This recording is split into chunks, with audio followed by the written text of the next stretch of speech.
Sejam bem-vindos, amigos e amigas, aqui no nosso canal Transparência Condominial. Hoje com um novo projeto, Transparência com Vida. Hoje a gente tem o prazer de receber aqui a doutora Tárcia Quilião, que é a síndica profissional de Florianópolis e região, vai falar sobre compliance condominial conosco. Fiquem com a gente, informações importantíssimas aí para vocês. Roda a vinheta, produção.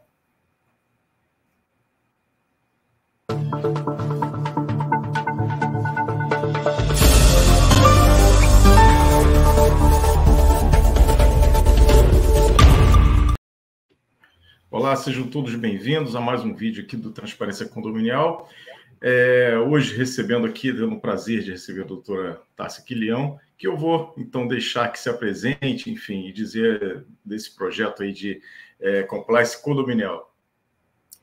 Bom dia a todos, bom dia Sérgio, bom dia Arnaldo. Parabéns pela escolha do tema, transparência condominial, pela escolha desse quadro aí que nós estamos gravando. Me agrada muito esse nome, até porque é uma das grandes bandeiras que sempre defendi, não só na advocacia como advogada condominial, mas principalmente na atividade de síndica que tenho exercido, é a transparência.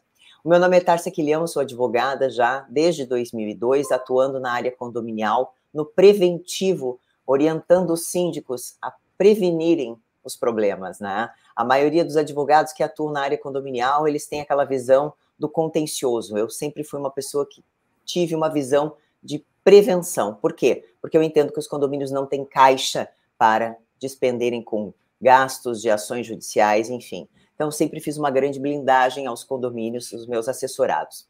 E aí, dando seguimento a isso, eu me especializei na área de compliance e tenho aplicado compliance no âmbito condominial, que é um âmbito que eu trabalho. E como síndica, tenho sido uma ferrenha defensora da implantação desses sistemas. Né? Sou advogada, além de advogada síndica, professora e escritora. Dou aula na Faculdade Sesusc, na pós-graduação de Direito Condominial. Mas vamos lá, né? Vamos falar do que é o compliance em linhas gerais aqui, para a gente fazer um bate-papo bem descontraído. Compliance nada mais é do que estar em conformidade. Conformidade com o quê, Tárcia? Bom, conformidade com os regramentos, com as leis, com todas as normas, com a convenção, com o regimento e principalmente com o Código Civil. Então, ali é uma forma de blindagem do condomínio para evitar qualquer tipo de demanda. Nós nunca iremos, num condomínio, mitigar os riscos a zero. Isso é fato. Por quê? Porque nós temos inúmeras situações que ocorrem no condomínio que, por vezes, saem do nosso controle. Mas o compliance condominial é uma excelente ferramenta porque ela mitiga esses riscos, ou seja, eu consigo reduzir esses riscos a zero. E por que eu entendo que essa ferramenta deva ser entendida pelos síndicos e pelos administradores como uma ferramenta aliada? Nós sabemos que, há muitos anos, existem inúmeros escândalos que envolvem a administração condominial. É síndico que se apropria de valores, é síndico que saca fundo de reservas, é síndico que delibera sobre obras à revelia de uma assembleia. Enfim, é uma série de situações que acabam, por vezes, manchando esse mercado, que é um mercado extremamente promissor para todos, não só para os síndicos, mas para as administradoras e para as empresas que prestam serviço. E aí a gente percebe aí que alguns profissionais têm manchado esse mercado. Então eu, como uma profissional que entendo, que tenho qualificação para isso, levantei muito essa bandeira para que os síndicos, principalmente os condôminos, queiram que naquele condomínio que eles moram, tenham ferramentas de compliance, porque isso protege não só eles, mas protege principalmente a administração e o dinheiro, né, que são deles, na verdade. Bom, o que é o compliance? Compliance nada mais é do que estar em conformidade, como eu falei para vocês. Mas nós temos 10 pilares de um programa de compliance. O que são os 10 pilares ou as 10 ferramentas de um programa de compliance? São as formas como a gente vai inserindo um programa. O programa não é uma pílula que você vai tomar e vai estar em compliance. Não, ele é uma mudança de mindset, ele é uma mudança de comportamento, ele é uma mudança cultural. E como toda mudança cultural, ela leva um certo tempo para ser inserida naquela comunidade. Quando nós temos condomínios ainda de grande porte, é mais complicado ainda, porque você tem um volume maior de pessoas. Então, por isso que nós temos 10 ferramentas. A primeira delas é o suporte da alta administração, que nada mais é que o quê? O síndico, que é a porta de entrada, ele precisa querer implantar um programa de compliance. Ele precisa, além de conhecer o que diz respeito a essa ferramenta e os inúmeros benefícios que elas trazem, ele precisa ser um ferrenho defensor desse programa. Depois disso, nós temos a avaliação de riscos, e que é muito positiva em condomínios de grande porte. Por quê? Porque nós temos diversas áreas onde nós fazemos um mapeamento dos riscos que essas áreas têm. Área de manutenção, área do RH, área da questão elétrica, área da questão hidráulica, e ali você vai mapeando os grandes problemas que tem aquele condomínio. E aí você, como gestor, vai colocando as red flags, que são as bandeiras vermelhas. Ou seja, isso aqui demanda uma atenção maior da minha parte como gestor. Então, quando você ingressa num condomínio de grande porte, ou um condomínio pequeno também, é importante que você faça esse mapeamento, essa avaliação dos riscos, porque aquilo ali vai te permitir traçar períodos estratégicos para você poder resolver aquela questão. Então, você coloca assim, por exemplo, no primeiro trimestre, nós trataremos dessa questão pontual. No segundo trimestre, isso. E por que isso é positivo? Porque ao final de um ano, e que passa voando, nós sabemos disso, já estamos aí em mais da metade do ano de 2024, a gente percebe que se nós ficarmos só apagando incêndio, a gente não produz nada. O problema dos síndicos é que eles diariamente estão apagando incêndios, eles não têm um planejamento da gestão. E o síndico, ele é um gestor como se fosse um gestor de uma empresa. A tua empresa precisa ter metas durante o ano. A tua empresa precisa ter foco no que vai atingir, vai abrir capital, vai contratar, vai abrir uma filial, vai prospectar mais clientes, ou seja, você tem metas no teu ano. E as administrações dos síndicos, por vezes, elas não têm metas de resolução. Por quê? Porque eles estão envolvidos em máquina financeira. Então, a ferramenta de avaliação de riscos, ela te permite que você trace um chamado aqui, plano de governo, tá? E lá na tua prestação de contas, onde não se apresenta somente o saldo anterior e saldo atual, mas sim todas as demandas que ocorreram no ano, fica muito mais fácil para você fazer uma apresentação para os seus moradores. E eles percebem o quanto você se empenhou na melhora daquele condomínio. O outro pilar que eu acho importantíssimo é o Código de Ética e Conduta, que é um documento conciso que deve ser redigido e não copiado. Por quê? Porque cada condomínio tem as suas particularidades, e aí você coloca as políticas, né, de compliance. Por exemplo, formas de contratação de empresas, tipos de empresa, quais são os requisitos para um prestador de serviço trabalhar no condomínio, quais são os perfis dos síndicos que lá poderão pleitear o cargo de síndico. Então, você também coloca as questões referentes a compromisso do condomínio perante a situação ambiental. Por exemplo, reuso da água da chuva, reutilização dos resíduos, enfim, uma série de coisas. Você coloca políticas ambientais, políticas de questões pessoais também, por exemplo, não recebimento de jabás, de presentes, não recebimento de propinas. Então, ali você deixa claro que você tem um código de ética e conduta daquelas normas daquele condomínio. Isso é muito importante. Depois nós temos o outro pilar, que são os controles internos. E o compliance, ele se difere muito. Às vezes as pessoas têm um ledo engano de confundirem compliance com auditoria. A auditoria, ela geralmente, tirando a auditoria preventiva, obviamente, a auditoria ela já vem com caráter corretivo e punitivo, né? Ela já vem para avaliar o que foi feito errado. E no compliance, não. O compliance, você tem um passo anterior, que é a prevenção. Então, você previne o erro, e se este erro ocorre, automaticamente você corrige a rota. E aí a gente se vale de controles internos dentro do condomínio. O outro pilar importantíssimo também é o pilar de comunicação e treinamento. Por vezes, os síndicos, e principalmente em síndicos de condomínios de grande porte, um dos grandes problemas é a comunicação. Falar, todo mundo fala. Se comunicar, poucos conseguem se comunicar. Então, é importante que o síndico tenha clareza na comunicação, se utilize de canais oficiais. E por que eu sempre bato nessa questão dos canais oficiais, dos programas de canais oficiais? Porque ali você demanda uma comunicação linear. Porque uma das piores coisas que tem num condomínio é você ter comunidades dentro daquele condomínio que tem acesso ao síndico e tem informações privilegiadas. E isso não é bacana. O síndico está lá para administrar não só para as pessoas que o apoiaram numa eleição, mas também para os opositores. E muitos profissionais esquecem disso.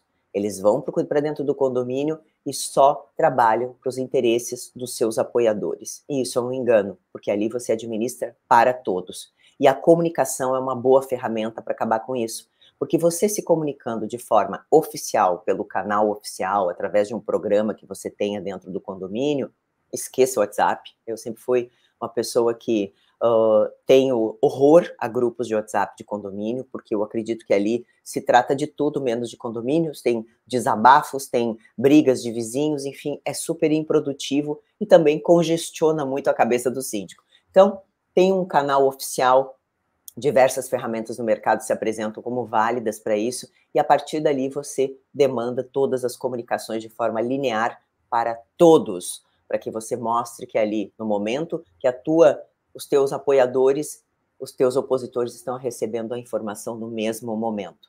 E o treinamento? Treinamento é importante por quê? Não adianta, por exemplo, digamos que eu tenha funcionários orgânicos, né, funcionários contratados pelo próprio condomínio. Não adianta eu pegar um saco de EPI e entregar para ele. Eu preciso treiná-lo. E eu não digo treinamento, um dia inteiro de treinamento, até porque ninguém tem tempo para isso. Mas fazer pequenas reuniões. Olha, essa ferramenta que eu estou te entregando é para que você utilize quando usar determinado produto, para quando você fizer determinada atividade. E sempre pegue o recibo, tudo em compliance é escrito. Pegue o recibo de que aquele funcionário, de que aquele colaborador teve o efetivo treinamento. Então, isso é muito importante. O treinamento também para os próprios conselheiros.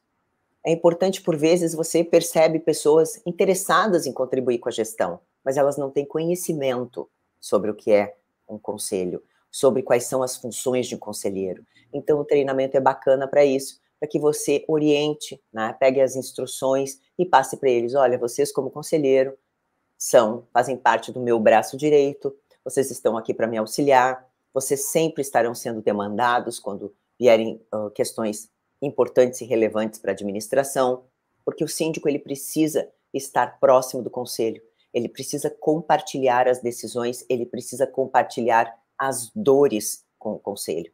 Então, treinamentos para conselheiros são extremamente válidos para que você tenha um engajamento dessa gestão.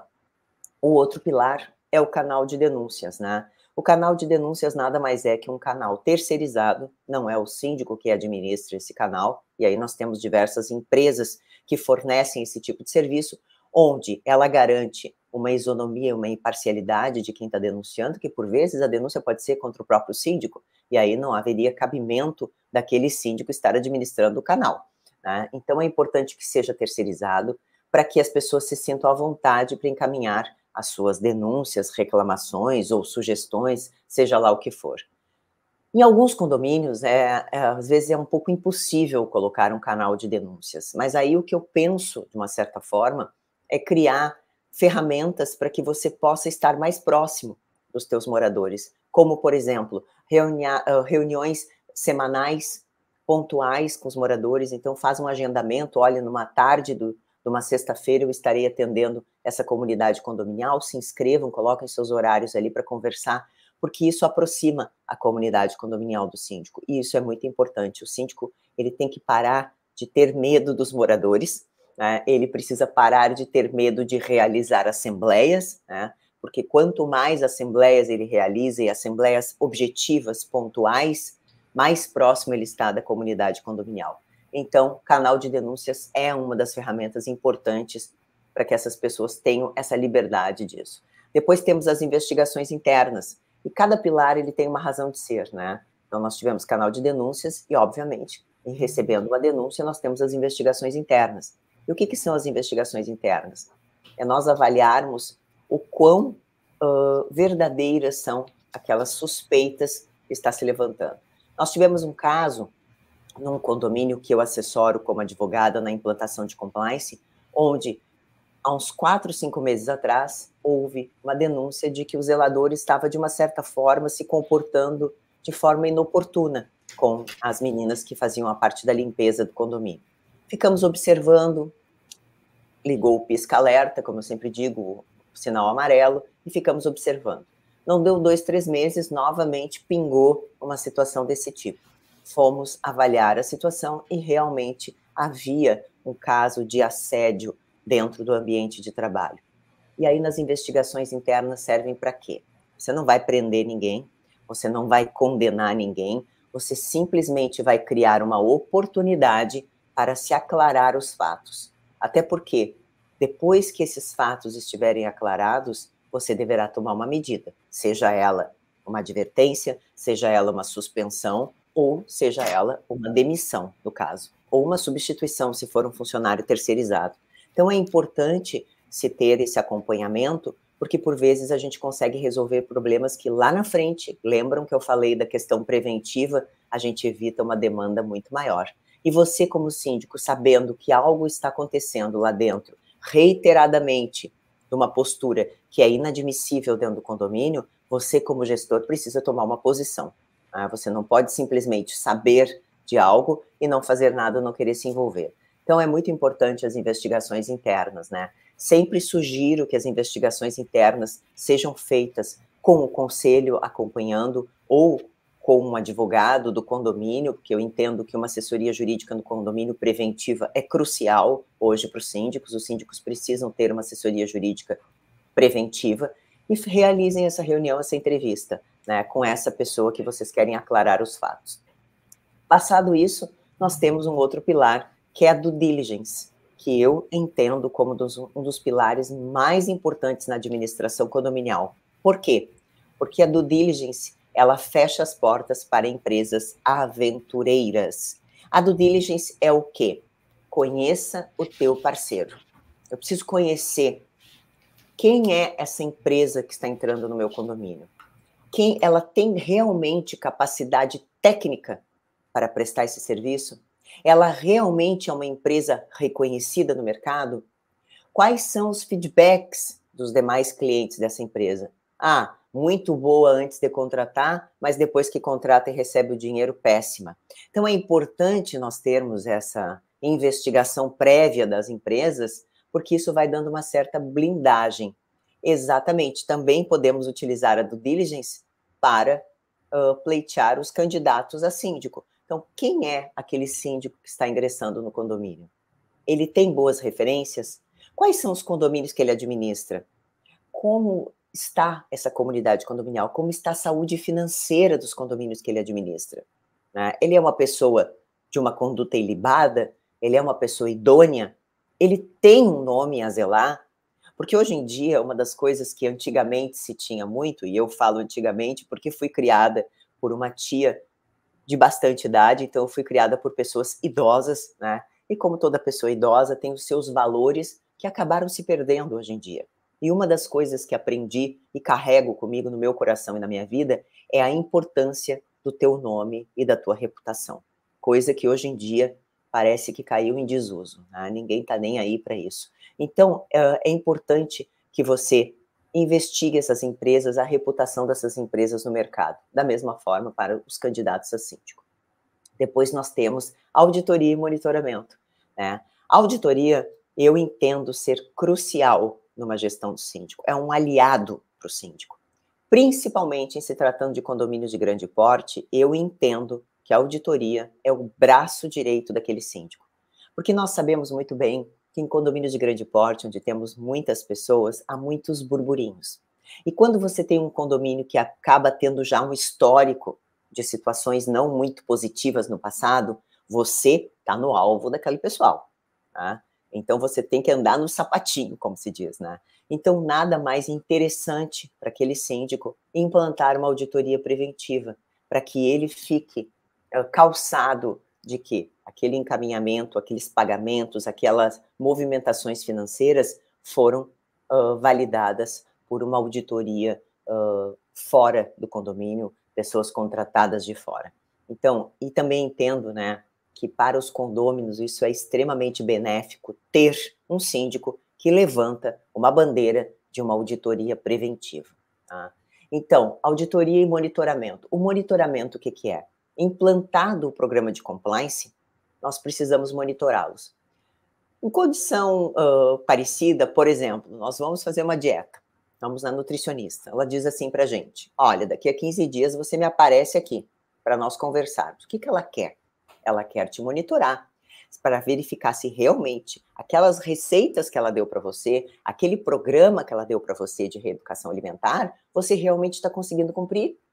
Se você não está se sentindo muito fraco, ou se você não tem preferência por alguns alimentos, então aquilo ali é um monitoramento. De igual forma, se faz no compliance.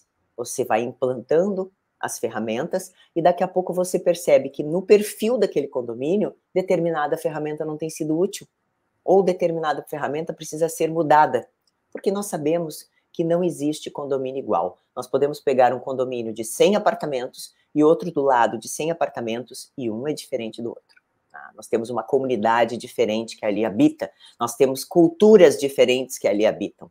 Então, é preciso se ter um monitoramento para que a gente possa moldar o programa conforme as necessidades e ele realmente seja efetivo, e não implantar por implantar um programa fake, e sim um programa que realmente rode.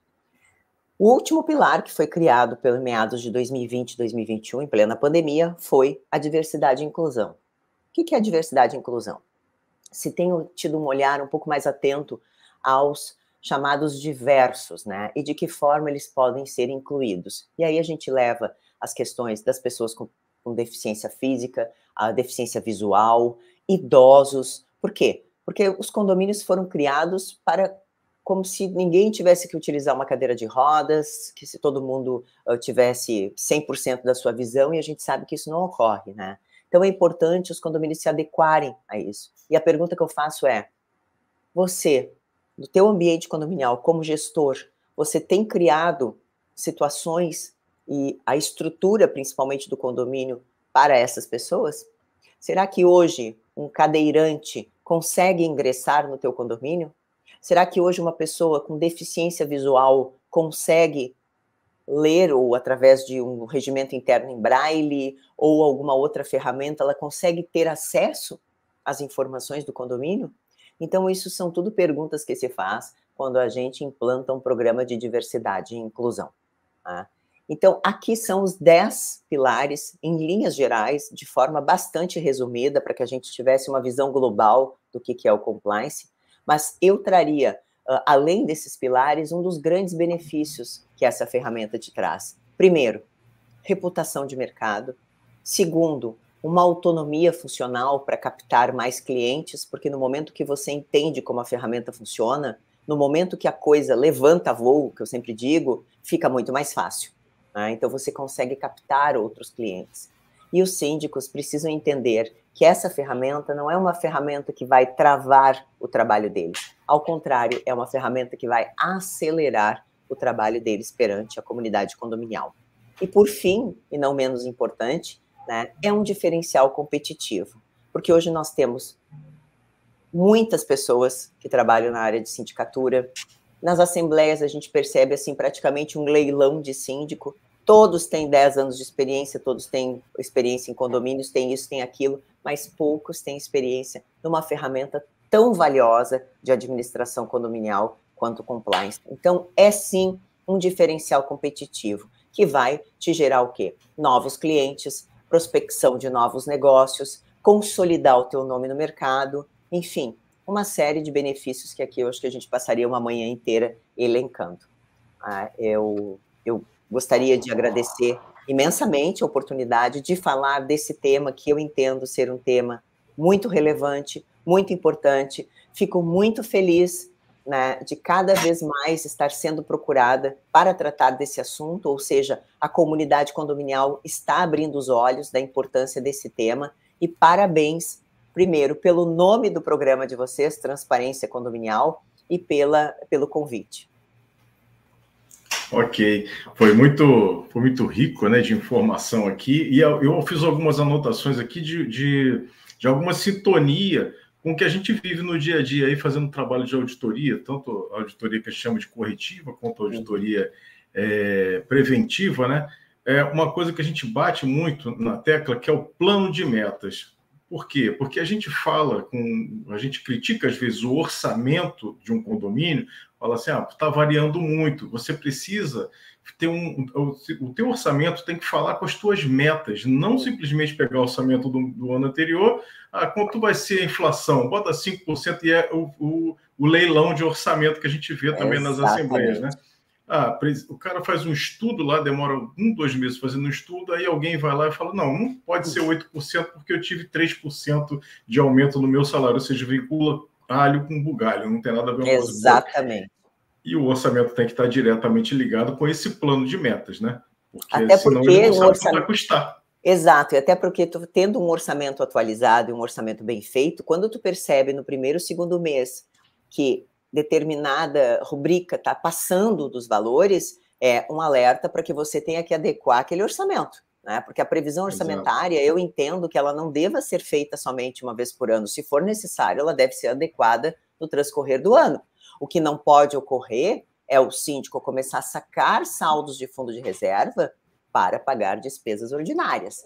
Isso não pode ocorrer, né? E isso é muito comum que ocorre. Né? Então, faltou dinheiro, vou lá e saco do fundo de reservas e pago. Alguma coisa está errada. Então, a tua previsão ou não está bem feita, né? Não foi bem redigida, ou teve alguma discrepância ali na questão contratual. Então, é muito importante se ter isso, sim. Muito positivo, Sérgio. Sim, o acompanhamento. Arnaldo, já vou deixar você falar, que esse tema me empolga muito. Quando a gente fala também falou do uso do fundo de reserva, às vezes o síndico usa o fundo de reserva e não sabe que está usando. Quando ele tem lá um fechamento de saldo, onde tem, vamos dar um exemplo aqui hipotético para as pessoas entenderem, tem um saldo de 200 mil negativo na conta ordinária, embaixo eu tenho outra linha dizendo, fundo de reserva 250 mil, saldo geral 50. Na verdade, você não tem os 250 mil, o teu fundo de reserva está financiando a tua conta ordinária. E o síndico toma um susto, né, Arnaldo? Quando o auditor fala, você está usando o fundo de reserva. Ele, não estou pagando nada com o fundo de reserva. Isso é muito importante mesmo e precisa uma atenção, né? Eu sempre digo, né, Sérgio e Arnaldo, nós, por vezes, quando administramos um condomínio, nós não dominamos todos os assuntos, mas a gente precisa ter, no mínimo, a humildade de recorrer a alguém que entenda, né? Não adianta você tomar a frente de uma coisa que tu desconhece, que nem eu digo, eu sou síndica e sou advogada, não adianta você vir conversar comigo se determinada bomba hidráulica é a mais adequada, eu vou ter que me valer de um serviço qualificado para me ajudar. Então eu posso não ser a melhor naquilo ali, mas eu tenho que estar assessorada do melhor. O que eu não posso fazer é tomar medidas das quais eu desconheço se são as mais corretas ou não, e aí, nesse caso que nós estamos falando do fundo de reservas, a administradora em si tem que mostrar o alerta para o síndico, olha, está acontecendo isso. Se é a administradora que faz o financeiro ou se é o síndico que faz o financeiro, ela já tem que emitir um alerta através de documento, não só para o síndico, mas para o conselho, dizendo, olha, está sendo sacado fundo de reserva, o fundo de reserva está financiando as despesas ordinárias, precisamos chamar uma assembleia, e isso até é uma forma de medida protetiva da própria administradora, porque a gente sabe que quando a coisa pega fogo, a grande maioria dos síndicos joga para quem é responsabilidade? Para a administradora. Exato. Né? Então, as próprias administradoras têm que terem essa segurança de informarem e aí colocarem, inclusive, nos seus contratos celebrados no condomínio, dizendo, olha, em casos que se perceber tais e tais situações, a administradora enviará um e-mail ao conselho e ao síndico alertando. Por quê? Porque é a função deles, né? Então, é muito importante isso, que fique muito claro, né?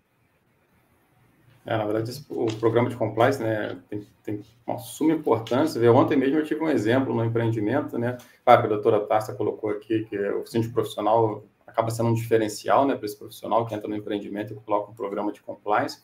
Mas ontem mesmo eu tive um exemplo com um cliente, né, que o síndico proprietário ingressou na sindicatura porque o síndico anterior, né, fez algumas coisas lá que a comunidade não concordou. Então, a preocupação dele qual é? Não, realmente, Arnaldo, eu caí aqui de paraquedas, né? O pessoal quis que eu ficasse síndico exatamente para consertar o que aconteceu, dar rumos diferentes aqui no empreendimento. Mas só que ele não quer ser síndico.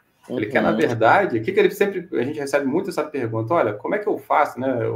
A gente trabalha com auditoria, então, às vezes, a pessoa coloca auditoria preventiva exatamente para, olha, eu estou preparando o caminho, estou ajeitando o empreendimento, mas eu não quero estar síndico. Eu quero deixar a casa arrumada para quando eu sair, a pessoa que ficar no meu lugar, eu ter a certeza que ela vai fazer as coisas corretas.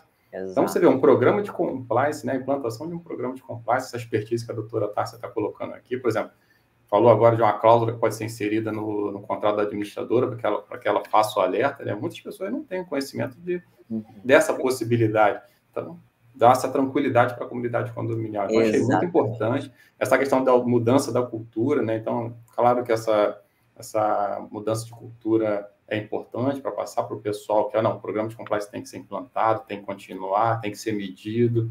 Então, essa é a tranquilidade que passa para os condôminos ali na segurança, ali, né, na gestão do seu patrimônio. Exatamente. Uma segurança também para o próprio gestor, né? Porque a gente percebe que uma administração mal feita, uma destituição, uma suspeita de algo, isso mancha no mercado, assim, de forma para os próximos 10 anos. O cara pode trocar de profissão, os mercados se comunicam, principalmente em cidades pequenas. Então, é importante, mais uma importância do peso, né, de se proteger a reputação. E por isso que eu entendo que a ferramenta é muito válida para isso. Exato. Bom, estamos nos encaminhando aqui para o final. O tema, realmente, se a gente tivesse tempo, ficaremos aqui o dia inteiro falando, né? Mas eu queria só deixar aqui uma última mensagem, né, que foi um dos últimos tópicos aí, foi a diversidade e inclusão. Eu assisti um vídeo um dia desses, com esse apelo, né, em que várias situações de locais, né, frequentados aí por todos, dando a hipótese, né, por exemplo, você entra no elevador, você não tem números, você só tem o braille. Então, se você não é deficiente visual, você se sente fora daquele ambiente, tentando trazer também o inverso, né, para o mundo de quem realmente não tem as nossas possibilidades, tanto físicas quanto enfim, não tem as limitações, né? Então, incluir essas pessoas, às vezes o síndico leva essa necessidade, né, em que vai ter um consequente custo, né, e as pessoas, não, isso é besteira, isso não precisa, sobe por ali, alguém ajuda, mas realmente é de suma importância, né, só confirmando aí e querendo contribuir com Até porque, né? Até porque a vida dessas pessoas já é tão difícil fora de casa. Né? Sim, sim. Então, nada mais justo que, pelo menos, ou ao menos dentro da sua casa, do seu condomínio, elas tenham um pouco mais de conforto. Porque a gente sabe que não é fácil. O nosso país em si já não é fácil, as nossas estruturas já não são fáceis, e para uma pessoa portadora de deficiência é pior ainda. É isso. E essa questão de inclusão, até mesmo, né, ajuda as pessoas, né, que realmente precisam, mas promove também uma consciência dentro do próprio condomínio, né? Eu acho que as crianças vendo, né, que as pessoas estão ali sendo tratadas como seres humanos, acabam sendo humanos melhores. Então, ajuda os pais a educarem suas crianças para que a gente tenha um mundo melhor. Vai muito além de só realmente ajudar as pessoas que precisam. Formar valores, né? Forma valores dentro daquele empreendimento, e aquilo ali causa, né, o bem-estar ali de todos ali no empreendimento. Todo mundo fica mais educado, todo mundo fica mais consciente, é bastante importante. Causa mudanças em si próprio, né? Isso aqui é a importância, né? Bom, doutora Tárcia, foi um prazer tê-la aqui. O tema é extremamente interessante e a sua forma de abordar e de transmitir também, eu acho que pelo menos para mim, foi muito compreensível, muito fácil. Gostaria, então, que a senhora deixasse seus contatos, como as pessoas lhe encontram, quem quiser contratar esse programa de compliance, enfim, por favor, dê seu recado aí para a gente conhecer um pouco melhor também. Obrigada. Eu tenho um canal no Instagram, @TárciaQuilião, né? Bem como está escrito ali.